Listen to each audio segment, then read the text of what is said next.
Hello, everyone, and welcome to Radiant Stories. It's just me. It's just me hanging out with all of you in chat. The reason being, this is our bi-week in between episodes. We have one more episode to go. The grand finale is next week, but we thought we'd take a moment and talk a bit about what's happened so far.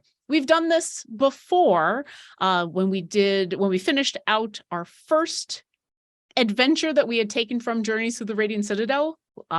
We took a moment and answered some questions and talked a little bit about that specific adventure and running it for a stream. And so now we finished our second adventure. And so we thought we'd do it again. But this time it's just me and chat. Hi, chat. I'm looking over at chat and the wonderful production people who are helping make everything go. I've got some questions already in our little backstage document. But if anyone in the Twitch chat does have any questions about Radiant Stories, I will try to answer whatever I can, with the caveat that I might not be able to answer everything because, hey, we still have a finale to get to. There are still mysteries. But we'll probably focus more on the most recent adventure that we finished, which is The Fiend of Hollow Mine. I should also warn, there will be spoilers for The Fiend at Hollow Mine and Written in Blood in this little Q&A. So if you're a player and you know that your GM or DM is going to be running Adventures from the Radiant Citadel, I wouldn't be upset if you decided to come back and listen later. But with that in mind, let's talk a little bit about some of the most recent things that happened in the game. So there's been the campaign that has the big overarching story about what's going on with the Auroral Diamond and the big storm and these boxes that the crew have found that have the tiny little tungsten wire in them. But then we've played these two other adventures that are incorporated into that, The Fiend at Hollow Mine and Written in Blood. It's also been a lot of fun to have Erin, who wrote Written in Blood, joining us for The Fiend at Hollow Mine.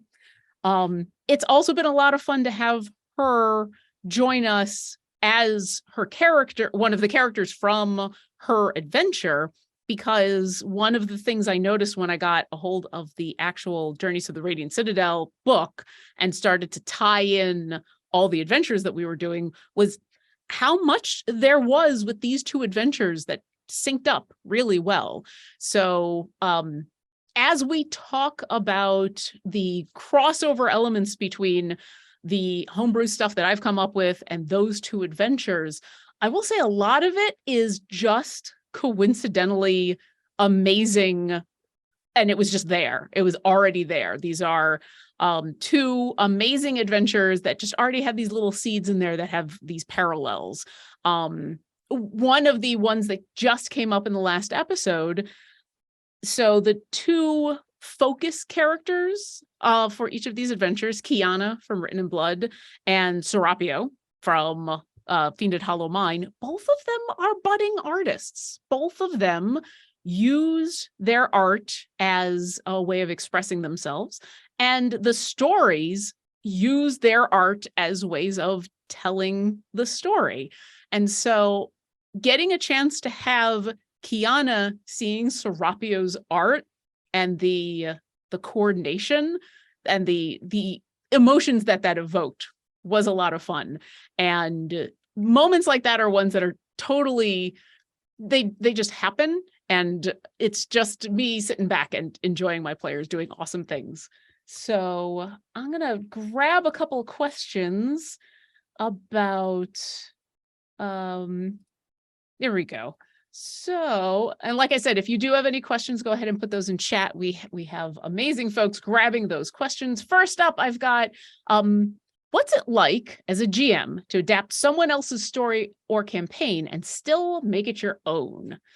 There's a lot to dive in there. It's hard, but exciting. And I will say this show is the first time that I have done an adaptation in where my goal has been for those two adventures to stick to the adventure as closely as possible. Alterations were made for a number of reasons, but my goal was to stay as close to what was in the written adventure as possible because of the fact that we were showing these off and we had the authors of them on playing each other's adventures. And so I wanted to stick fairly close to what was already in there. Usually my style, I either homebrew or I dissect. I do a lot of, I'm going to take this thing, or I'm going to take this core idea, or I'm going to take this monster, and I make up stuff all over the place. And the few other times that I have run pre-written adventures, a lot of the time what I prep are the overall story and any absolutely important story beats that have to be in there that tie into that story, and a couple names. And then I give myself license to make up stuff all over the place. So with wanting to stay a little closer to these two adventures, I had a lot more prep than I normally do. For example, the episodes that are just on the Radiant Citadel, that are the in-between episodes that are talking about the big overarching story, I have like a half a page of notes per episode because I know what's going on. I've got the story in my head. I know what the plot points are. I'm basically just writing out the stuff that I normally need as a DM, which is usually names of people, names of places, lots of names. And I will, don't tell the players this, I will make up stuff all over the place to make things work. I will invent encounters out of whole cloth. I will invent people that didn't need to be there. If my players come up with a really, really good idea that wasn't originally part of the plan, guess what? It's now part of the plan. So those episodes are much more freeform. Whereas the two adventures that I ran, I had a lot more notes because I wanted to make sure, as a DM, you're going to have to react to stuff on the fly. There's things you're going to have to make up, but I wanted to make sure that I stayed within the scope of the adventure, and that when I had to invent an Olvidado for someone to talk to get information out of, that I wasn't giving them information that the players, that wasn't already in the adventure. And so, yeah, that was one of the things I did have to on the fly make up, because at the very beginning of the adventure, when our players are given the, hey, there's this curse, we need your help with it. And Kiana had what I think is actually an incredibly good idea, to go out and talk to some of the people in the city about this mine and find out more information, and specifically go talk to an Olvidado, a person who had come back from the dead who worked there. That's not in the adventure at all. That none of that is there, but it makes too much sense. And it gave me an opportunity to expand on this amazing event and city that had been written. And it gave me another opportunity to reward the player for an interesting and cool idea by making sure that they just so happened to find an Olvidado pretty much right away who could give them some information. So yeah, a lot of it is just me making sure that I have more beats that I'm sticking to, and that when I do make things up on the fly, as is always necessary as a DM, that it's always serving the pre-written beats. And that way I don't accidentally throw in a new piece of plot, or a new person, or something else that could get in the way of the story. And I think this next question actually bleeds in really well. So what's been the process with these from the Radiant Citadel for the show? Because yeah, it's one thing to adapt a pre-written adventure for your home game, for your players. It's another to do that and then also be on a stream and have 2 hours and have a set number of episodes and things that you have to hit. So a lot of what I prepped wasn't just, okay, I need to make sure that written in blood, that these were the beats I hit, these are the important things, but knowing what to cut out. And I say that not because, like, I feel bad for everything that I cut from these adventures, but in my experience, and especially knowing these players like I did, it's going to take them twice as long to do everything because they want to dig into it. If I throw an NPC at them, they're going to want to talk to them. If I give them a place to be, they're going to want to explore all of it. If we get into an encounter, it's going to take longer than anyone would think. So the extra process for those two adventures was, what can I cut to make these be playable without rushing in essentially 6 hours with, time at the beginning and end of every episode. But if I cut something, how do I get that information to my players if there was something important in there? A lot of the time, battles and encounters can get cut because what I love about these two adventures in specific is anytime an encounter happens, the encounter is telling part of the story. There's no random encounter that happens. It isn't just, oh, you're traveling and so now, you get attacked. It's always serving the story. So I can cut an encounter, which will save a lot of time, but then I still need to make sure that story gets put in. I can cut a portion at the beginning to get my players a little further into the story right at first, but I need to make sure they still have access to that. Specifically with The Fiend at Hollow Mine, for those that might know it or are going to be looking into it, what you'll probably realize very quickly if you've watched the show is there's a whole bunch of pages right at the beginning. There's a whole area and encounter and a bunch of stuff right at the beginning that did not happen in our game, that did get unfortunately left behind. There's a whole town and an encounter with bandits and a lot of really, really cool stuff. And it's a lot of the world building that makes that adventure so cool.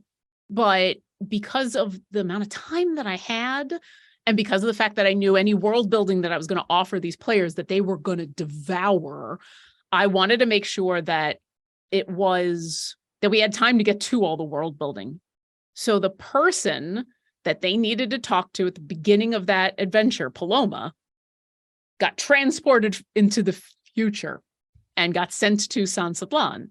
And the people that were important to my players to save from the curse was suddenly the luthier, the person that they had to talk to for the overarching story. And then it kind of stunk that I lost there's a whole awesome town. There's a lot of interactions with a lot of NPCs. There's a fun encounter. There's a lot of things in that town that dig way more into the overall politics of what's going on in San Sidlan. And honestly, the only reason that it's not in the game that I ran is because of time. But it was important to make sure that my players got where they needed to go, because I didn't want to rush them on anything. You never want to push people along. If they're digging into something and having fun, I never want to be like, okay, kids, let's go. Come on. And while my players, we're all performers, so it's a little different on a stream, and where we're also looking at cues for each other of, all right, where should we be going? Let's not just sit around and do nothing. We're putting on a show for people. If they're having that kind of juicy interaction, I don't want to rush them. So giving them that opportunity to, all right, here's Paloma. If we spend the entire episode you just talking to her, then that's great. That I'm planned out for all of that. So that's kind of the extra process for the Radiant Citadel has been, all right, I need to take these two adventures that I want to run as closely as possible without changing the core of those adventures. But on top of that, I need to make sure that I'm running them within the time frame that I have. And I think running a D&D game for a stream has a lot of differences than running for a home game. At its core, yes, we're just playing a D&D game. A lot of the skills and talents and things that I do to run my home game are exactly the same as running a stream game or when I'm playing, exactly the same. But there's an extra layer on top of it. We're not just playing flag football in our backyard. We're now at the Super Bowl. So that's some of the extra things that you kind of have to think about is I've only got a certain amount of time. I need to make sure that my players have concrete ideas of where to go and what to do or options of what to do. And knowing for myself, how long do I think this is going to take to run? I know both these adventures could probably be run in like 4, 5, 6 hours. Really, really short. I also could easily see myself and other people taking 10, 12, 14 hours to run either of these adventures, depending on your players and how much they want to dig into the world, talk to other people, get distracted by the festivals going on. And that's another thing. Both of these adventures take place during major festivals that are happening in those areas. And how much do they want to dig into? I want to go to the festival and have fun there because why not? So yeah, that's that process. The hard thing about it is if you don't know your players very well, it can be hard to gauge. I'm, like I said, lucky and fortunate that I was able to pick these players and I know them all, especially our core cast. I've played with them before. I know in general how they like to play and how they're going to, in general, play on stream. And that was very helpful for, okay, we're at a point in where I just got to give them a reminder about pushing forward, or we got to do this, that kind of thing. And the last thing I'll say is the process for getting these ready for a show. That is something else to think about as a DM. You work with your players a lot more when it's a streamed game, when it's a game that is put on for a performance, than you do with a home game, in my opinion. What do I mean by that? It's not that we're planning anything in advance. It's not that, it's still a D&D game that is all improv. But sometimes you'll want to let your players know in advance, like, hey, we've got some time this week. If you want to hang out and ask more questions of these two characters, if there are things that we didn't get to last week that you want to resolve, we absolutely can. However, if you don't, we can move this along and get to here. Like letting the players know in advance that some of those options that they might make decisions on, depending on how much time is left in the show, but being able to tell them in advance, no, we've got the time and you can do either. You've got that choice. Giving them advanced warnings of when they're going to level up, when they're going to have long rests, even if it's just the week before or the day before, so they can have time to plan for that. Yeah, there's a lot more cohesion and cooperation off camera, out of game. And some of that bleeds into my home games. Some of that I found has been incredibly useful to tell my players at home, where we can just be more relaxed and take our time and, go get snacks in the middle and everything. But I found it useful to be able to say out of play, hey, if you're worried about A, B, and C, just to let you know, just so that you're not, spinning your wheels. Let me run back over to the questions. What's an adventure from the Citadel you'd like to run that you haven't? I mean, I've only run the 2. There's so many. There's 2. The first one that comes to mind is Salted Legacy, which is the first adventure in the in the Radiant Citadel. And there was a moment when I was planning out this whole campaign that I kind of wanted to start in that adventure, because there was so much that was already crossing over between Written in Blood and The Fiend at Hollow Mine. The idea of a festival going on, of main characters with artistic interests, of curses, things like that. There was already so much cohesion, and Salted Legacy has some of that as well. And it's just also a fun and awesome adventure. It's a lot of fun. The stuff that happens at the market is there's so many amazing options. I want to run that for players who we can just kind of go off and have a fun time, because I think Salted Legacy is way more written and geared towards letting the players have that freedom. The other two adventures, specifically The Fiend at Hollow Mine, the plot has happened before you get a chance to interact with the Knight of the Remembered.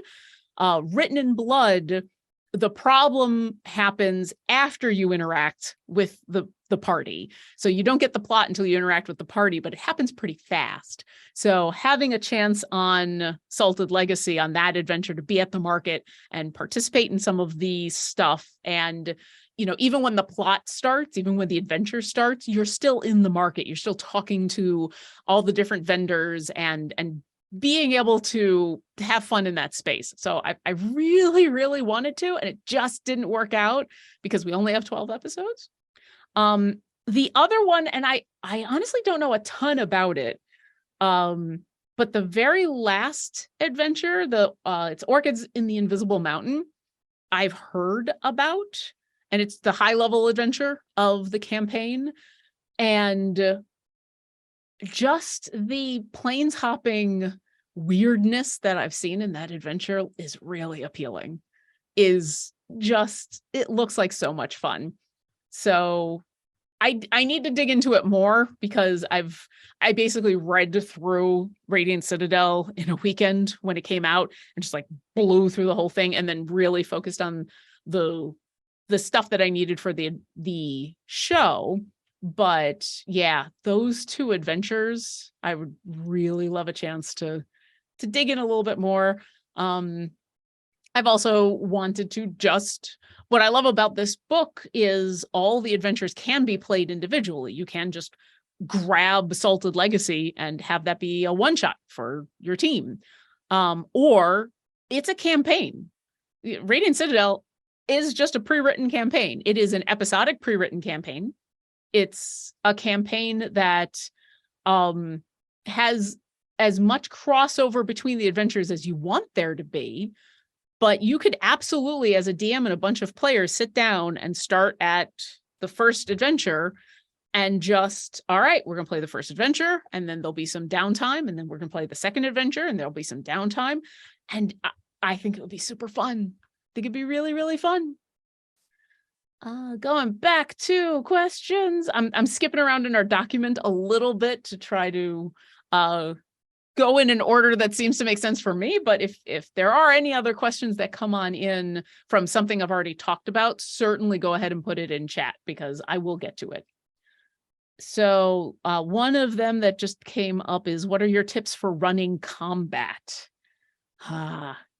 And I'll preface this by saying I'm going to talk about combat in a stream setting, because once again, how I run combat in my not performance games is relatively different. My goal with combat, I want it to be quick and dirty and tell a story. Those are my 3 goals. Ideally, 2 rounds, maybe 3 if it's a really, really nasty monster. Why? Because 2 rounds with 4 to 5 players, you're already talking about like 20 to 25 minutes worth of combat, and a fair amount of time that people are just sitting around doing nothing. Doesn't matter how exciting the combat is for everybody in general. The more time that I have a player who feels like they just need to sit there and do nothing because it's not their turn in combat, I don't like. So 2 to 3 rounds. Dirty, meaning whatever they're fighting needs to be deadly and needs to hit hard. And so it is a situation in where the players are incentivized. We need to end this quickly.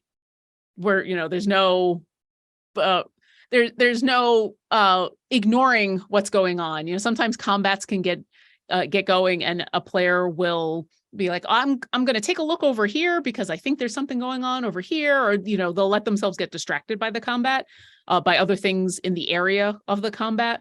But if your creature is hitting super hard and it's like, oh wow, this creature hit my friend once and they're already about to die, I can't just bugger off. I gotta stay.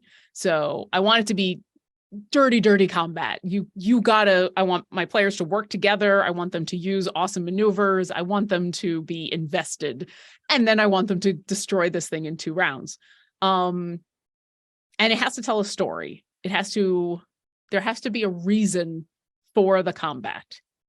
There has to be, when the combat is over, either the characters need to have learned something that will help them advance the plot, or they need to have learned something that tells them about the world, or when the combat is over, by examining the creature that's attacked them or the circumstances, they're going to learn something. I am personally not a fan of random encounters. And once again, this is mostly for streamed games because I'm looking for, my players and I are putting on a performance as much as we are playing D&D. And while it can be fun to fight a Tarrasque, if this is just, oh, we're just fighting a Tarrasque, there's no reason to just, I rolled for a Tarrasque. It can be fun, but it's not as exciting or interesting. And it turns into, I can just kind of ignore this hour of combat. So my tips for running combat, if you want to run them that way, make sure that you start with the creature or creatures or, whatever the enemy is that are going to attack the players. Don't be afraid to make them deadly. And then don't be afraid to have a reason why they'd want to run away in case they're too deadly, so that you don't accidentally kill everybody. Remember, beasts, creatures that are not that intelligent, if they start to get hurt, will run. And intelligent creatures, when they start to get hurt and realize this is going badly for them, or even if it's not going badly for them, it's like, okay, well, maybe I've downed 2 people, but there's still 2 people and I'm hurt, I'm going to run. So make your monsters really nasty, but then have in the back of your head a reason why they would flee, in order to make sure that if the dice go in your favor instead of the player's favor. And when you do that, that helps with the cutting down on the rounds of combat, because like I said, your players will be incentivized to suddenly get as deadly as possible. And I will also drop the number of hit points that a creature has. I will have them. I will do whatever I need to do to make sure that this is over in 3 rounds at most. So yeah, those are going to be my top tips. If you are not running a streamed game, if you're running a home game, I think it's a lot more fun to have. I think that's where you can have the kind of random encounters, as long as they are fun and interesting. So maybe the story that you're telling with this encounter, it has nothing to do with the world or nothing to do with the plot, but your cleric just gained the ability to destroy undead and they're itching to try it. So I'm just going to throw some zombies at them because it'll be fun, because they'll get a chance to show off this new power. Like, that's cool. But I tend to reserve those kind of encounters for when we're not trying to get through a story at the same time. And so one of the questions that's in here is, what are your top 3 DM tips? Which is such an amazing question that is also like, where do I start? So I'm going to phrase this once again as You know what? Here's what I'm going to say. If you're a beginner DM, if you're just starting out, first off, welcome. Thank you. Thank you for DMing. We appreciate you. My top 3 tips: go ahead and just run something. Don't be afraid to run something. Don't be afraid to grab something from somewhere else to run. Don't be afraid to run something of your own, but keep it short. Find something super, super, super short. There's tons of encounters that are out there, like really short adventures that you can find that are basically an encounter and a little bit of plot. There's Journeys Through the Radiant Citadel that you can grab. There's a bunch of places that you can get a one-shot that is super duper small. It's 5, 6, 7, 8, 9, 10 pages. 10 pages if it includes maps and things. Grab that and then dive on in and just give it a try. Find some friends and give it a try. And you're going to be terrified and it's going to be okay. And there'll be times during the game and where you're going to have to stop and look something up, and that's okay. And there are going to be times where you're going to get something wrong, and that's okay. But what's going to happen is by the end of it, you will have learned what my top DM tip actually is, which is figuring out what you're good at making up on the fly and figuring out what you're not. Because for me, I feel like that has been the crux of my comfort in being a DM, is I know what I can just make up and make happen for my players without looking at notes, without referencing things, without anything. And I know the things I can't. And that just kind of takes practice. You might not realize that you're really good at picturing a complex map in your head so that you can throw down a cave system in front of your players until it happens, or until you've drawn a couple of maps, or until you've had to mentally think through a town or something. Or you might find out, yeah, I'm really good at picturing that town, but if you ask me the name of any of the people in it, I'm going to freeze. That's me. That's me. All of the prep for every single episode for Radiant Stories, the very first thing it has at the very, very top is a list of random names that I grab from, because I am horrible at coming up with names on the fly. And when I do, they're all named Bob or Steve or Clyde.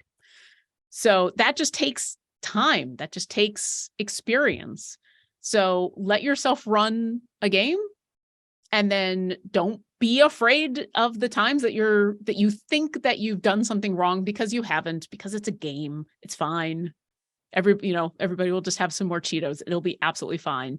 And then afterwards think, I was really comfortable just kind of coming up with an NPC. They went to go talk to the barkeep, and I could just picture someone off the top of my head and come up with a voice and come up with some mannerisms. And that was really easy. But as soon as they asked me what was on the menu, I was stymied, and I was thinking about what I could find down at the local corner store here in the real world. Knowing that in advance, knowing yourself well enough to know what I need to prep for each of these encounters, that's the biggest tip. Once you get that figured out, it helps with everything. It helps with not only obviously prep for your games, prepping other adventures, being able to just pick up stuff on the fly, being able to deal with when your players go quote unquote off the rails. And I say that because it's supposed to be, they can go anywhere they want. They can do anything that they want, but they'll often go in a direction you weren't thinking about. And so knowing in advance, oh, they're going that way, I want to be able to enable them to go that way. Here are the things that I need to, in the background, really quickly look up in order to be prepared for that. That helps a lot. Once again, the Fiend at Hollow Mine, I know I can come up with NPCs, I can think of voices, I can come up with mannerisms, I can picture them in my head, but they're all named Bob. So as soon as my players were talking about, we're going to go find an Olvidado to talk to so that we can get this information, the first thing I did was go to my list of names and grab one, because that's what I needed. And if anyone has any specific questions, because like, yeah, I think that's going to be a different answer for everybody, and also a different answer for like how much experience you have as a DM and what kind of DM experience you want to have. But in general, my top tip is find out what you're good at making up, find out what you're not, and learn how to prep the stuff you're not, and learn to be comfortable with the stuff you are. Once you can do that, you can run a game. Once you know that, you could run a game beginning to end completely on the fly without any prep, because you know, here are the things that I know I can do well. And so I'm just going to gear a game in that direction. And you can just make up a game. And there's flying without a net is a lot of fun every once in a while. And this ties into this NPC question. I'll jump to, how do you create your NPCs? They're so distinct. Well, thank you. So many of the NPCs, I should say, many of the NPCs in Radiant Stories are either already created in the adventure or are from Anansi's Tapestry of Lives. Because obviously we're doing a lot of, we're helping promote this awesome Kickstarter, which just ended. And I had an opportunity to pull NPCs from that book, which is amazing because, like I said, names are hard for me. So having NPCs with names, yay. So a lot of the NPCs there, I already had something to work with. I was given it by the wonderful writers in Anansi's or the wonderful writers in Journeys. For other NPCs, then there's the kind of NPCs you create on the fly, which those you don't really have to think too deeply about. You basically need to come up with a general idea of what they look like, general idea of their demeanor, and what's the purpose of this NPC. Like, my players have created this NPC for me. They're the ones who said, I need to go talk to an Olvidado who knows this stuff. They've created the NPC. I just need to fill in a couple little gaps. And I know that this NPC is most likely, not always, most likely, once the scene is over, never showing up again. So I can just have some fun coming up with ideas and coming up with, making up stuff on the fly. But my players have made that NPC for me, and they've told me what they need that NPC to do. And so that's how I create those NPCs on the fly. The ones that I create in advance to help further the plot, I'm the one now telling this NPC, why do you exist? And crafting a character around that. And usually what I'm trying to craft is an NPC that I can play that has a distinct enough voice that I can easily jump into it if I need. And by voice, I'm not just talking about a funny voice or a serious voice or, anything actual, with the way the voice sounds. By voice, I mean who they are, what their goals are, why they're in the place they are. So, for example, the people's players, which I did see a question in here asking who were some of the favorite, here we go. What were your favorite NPCs you've played over the show and why? The people's players were kind of some of my favorite. Them and Paloma, but Paloma for a different reason. The people's players are a mixture of a home-brewed NPC, a couple of Anansi's NPCs, and another homebrew NPC that was meant to not be as important. Basically, there were 4 of them. 2 of them are mine, 2 of them are Anansi's. One of them, as you can probably guess, Stones in Winter, was kind of the person that everything was going to revolve around. The 2 from Anansi's were going to have a much more involved engagement. And the 4th was there because I needed the people's players to at least be 4 people for reasons that I'd come up with for that aren't as important. But and then for reasons that I didn't want to have to talk to myself too much, that character just happens to be a quiet character that's not going to talk a lot. So I'm down to 3 characters. The 2 from Anansi's, I already have everything I need. I've already got all that I want. And Stones is also fulfilling, all right, I need a character who's the bridge between this plot and that plot, who's going to be able to offer up this information. I need all 4 of these NPCs to be friendly or amenable, or at least willing to talk, without being guarded about anything. So now I know at least their starting demeanor. And well, they're all part of a performance troupe.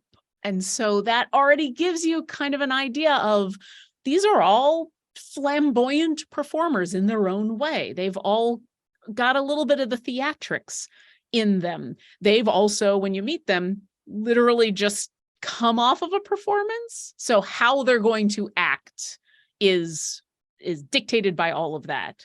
So creating those NPCs was a lot of fun because those are slightly over the top performers who are still, they're still relatable. They're still characters you can talk to, but all 4 of them have a distinct enough personality and voice and reason that I can slip into them easily, and that I could talk with each of the players and they would know who they were talking to. And yes, Stones and Winter has the accent, and that kind of helps. And yes, Stones and Winter has the accent so that he's the most distinct from a literal voice standpoint. But otherwise, it's just kind of, all right, what kind of voice am I comfortable with? What's fun? What's going to be interesting? And what's going to serve the story and the players? So those were my favorite because of the mix of Anansi's and homebrew, because of the fact that I got to tie those characters into Mark of the Beast's backstory. Because when Johnny Stanton came on and we were talking in advance about, all right, who is this character and what are his goals and what is he doing? And we had talked in advance for a number of reasons that his character would know who the people's players are and be excited to meet them. Mostly because of his background in being a performer himself. So being able to tie that together was a lot of fun. Having that hook that I knew was coming, that I was able to pull on a little bit later, was super fun. Let's go back to questions. You had a rotating cast for the show. How do you keep tying them all together? I have amazing players who help. And that's really it. That's kind of it. It's hard because we did have a lot of rotating players, but for a show like this that everybody knew in advance this was going to happen, we're going to have kind of this core couple of people who were going to be throughout, and then we're going to bring people in and out. They knew, and so everybody was willing to put in the work to help tie it together, to work with me and the other players, to have reasons why these characters would want to come along, would be welcome to come along. If you look at Mark of the Beast and Kiana, both of them, the players, the characters, welcomed them to come with. Oh, we've just met you, or we're meeting you again, and you're going to come along. Okay, yeah, sure. That's the players helping work to tie everybody together. And that's despite the fact that Kiana, a relatively nice, pleasant individual, and Mark of the Beast, a little abrasive.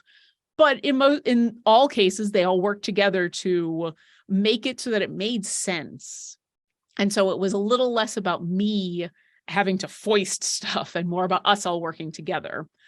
As far as tying them together, some of it is also after talking with everybody about their characters, because I did talk extensively with everybody about, all right, well, who is this? And what are you excited about playing them? What about the history of this character would you like to explore? What are you not interested in exploring? Because we only have 12 episodes, that kind of thing.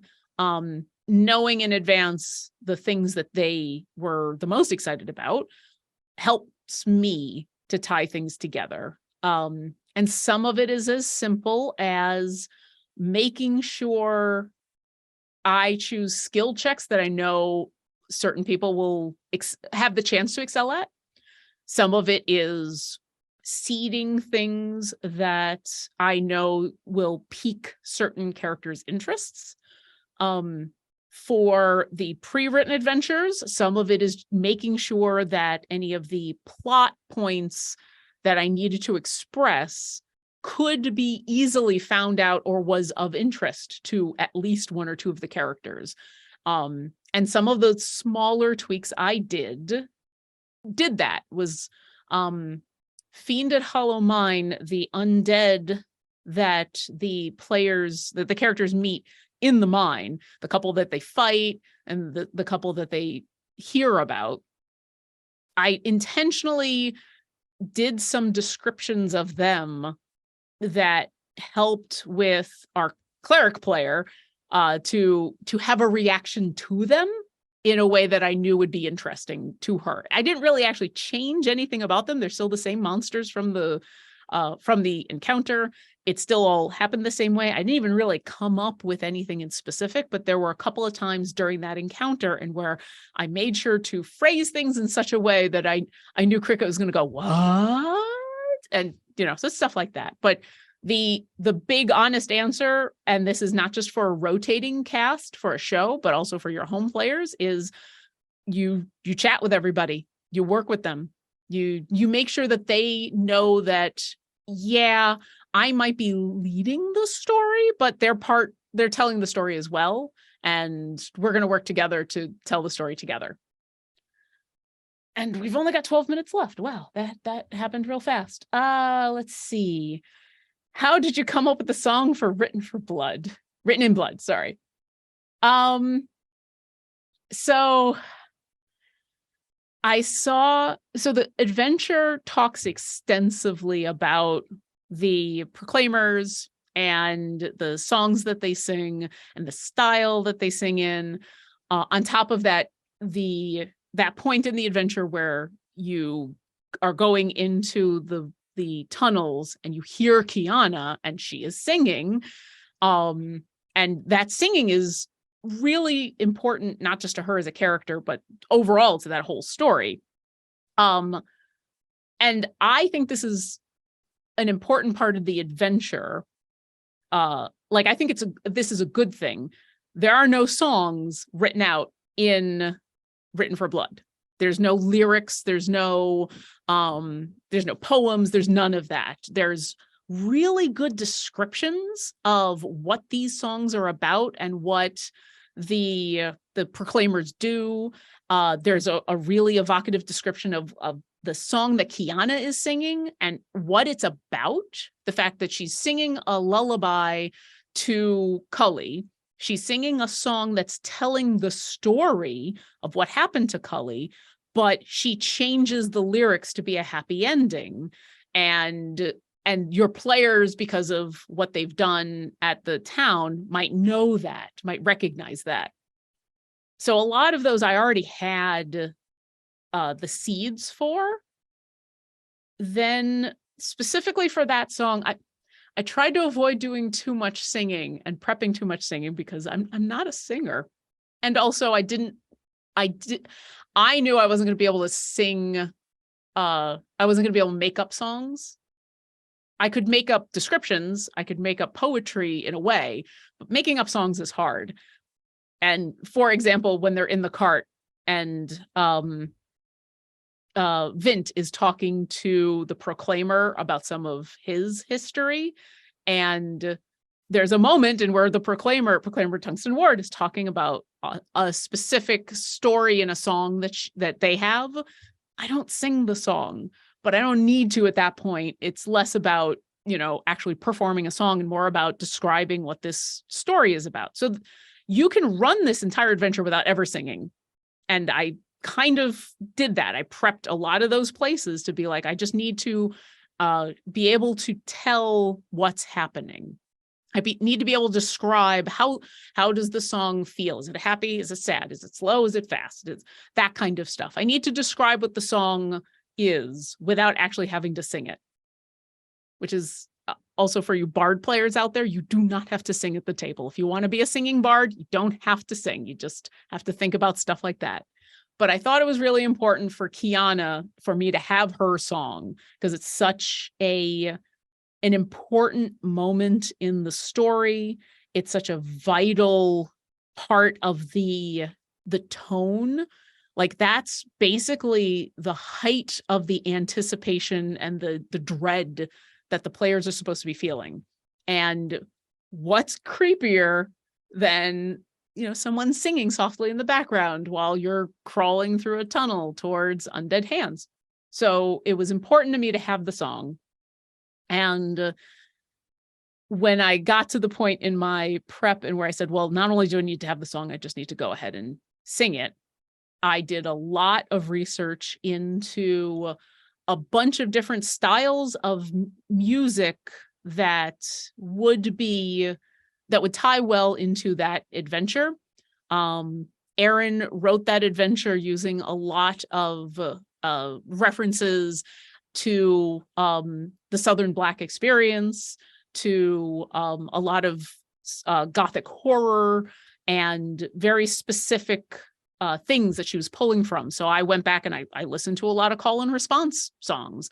I listened to a lot of really early jazz. I listened to some Baptist gospel early choir stuff that would fit in stylistically well into the show or into the adventure, which also gave me a chance when they're going through the town and I'm talking about all the different bands that are playing. That's the reason they're all playing all these different styles of music, because one area isn't just one style of music. But in that case, it needed to be a slow, it needed to almost have that melancholy feel to it, even if Kiana's changing it to be a happy ending.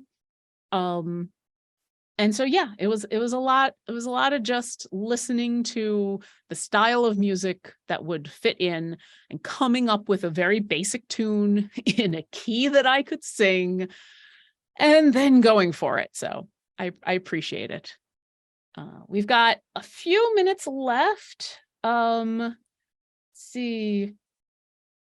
Let me go to this question for our last question. How do you incorporate individual character backstories and choices into a short time limit? Any tips for giving players special moments or helping a character stand out?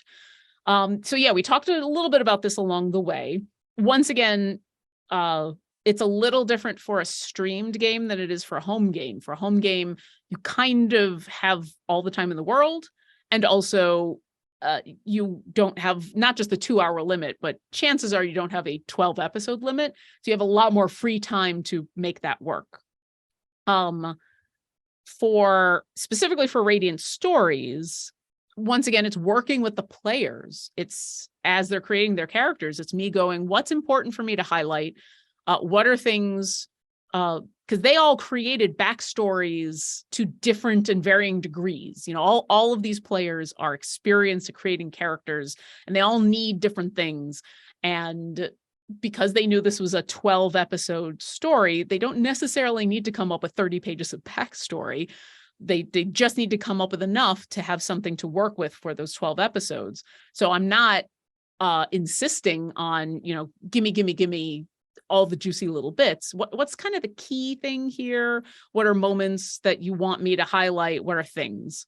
And giving them opportunities to do that. Or when it's obvious they're asking for that moment, helping them have it. For example, Cricket, when they were in the town, and it was after the adventure and they were enjoying the festivities, and they were getting ready to have a long rest, and Cricket started talking about wanting to go out into the woods, knowing her character, knowing the backstory of some of her character.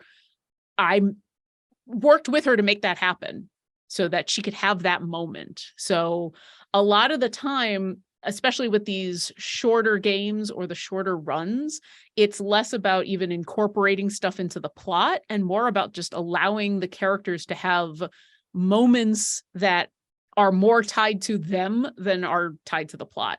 like with Cricket. So for tips for giving players special moments or helping a character stand out, then not only listening to them in and out of game to try to figure out, oh, they want to do something. Don't just look at their backstory. Don't just look at the family history. Don't just look at the 20 pages of backstory. Actually look at their character sheet, because being able to, the cleric moment that I mentioned of like, oh, I know my cleric player just got destroy undead, and she would really like the chance to, like, those are character special moments just as much as, saving your mom from a dragon. So, keeping all of that in mind, or looking through and being like, oh, they just picked up this item and they've talked about wanting to use it, or that kind of thing. So being open-minded about what and when helps a lot. And with that, I think we're out of time. I hope you've enjoyed listening to me talk at a camera for an hour. Thank you so much for all of your questions. Thank you for watching all 11 episodes of Radiant Stories. It has been an absolute pleasure to be able to play with these amazing players and craft this story. I am tremendously excited about next week to see what happens. I cannot wait for it to, I can't wait for them to have an epic end. And we'll see if it's a good ending or not so good ending. I don't know. I don't know what's going to happen, but we'll see. And maybe I'll have to make up stuff on the fly. You never know. But I will say also, thank you for joining me for this. If you joined me halfway through and you didn't know who I was, my name is Lauren Urban. I'm the content coordinator over at Idle Champions of the Forgotten Realms. You can find out more about me on my Twitter as OboLauren, which is basically the only social that I hang out on. For other places that you can find me besides Radiant Stories, on Tuesdays, you can find me on the Demiplane RPG channel, where I am a player in Deborah Ann Wall's game called Children of Erte, where you can also see Jen Kretschmer and Alicia Marie, which I usually don't talk about at this point because they've already talked about it a bunch. So you can find us every Tuesday at 6 p.m. Pacific. You can also find me as the DM for a very, very long-running podcast with some of my best friends in the world called Distinguished Adventurers, which is available wherever fine podcasts are sold. If you haven't been listening to us so far and you look at the number of episodes that are out there, don't be concerned. We just finished a campaign. If you'd like to listen to some of the episodes, we just did a little 10 episodes, little arc, like closing out the campaign called Wendergod's Towers. You can listen to that, or you can join us for our break where we're going to be playing all sorts of other fun stuff. But I'm the DM for that group. And you can very often find me on the Idle Champions channel, playing Idle Champions and answering questions and working with artists. And on Fridays, I have a show with V Muse right before this stream, and where we paint minis. So that's where you can find me. You can also find me in the greater Pacific Northwest playing oboe, wherever that's going to happen. Thank you so much to our producers. Thank you to everybody in chat. And remember, wherever you are in the universe, we hope that we've brought the joy of the Radiant Citadel to you.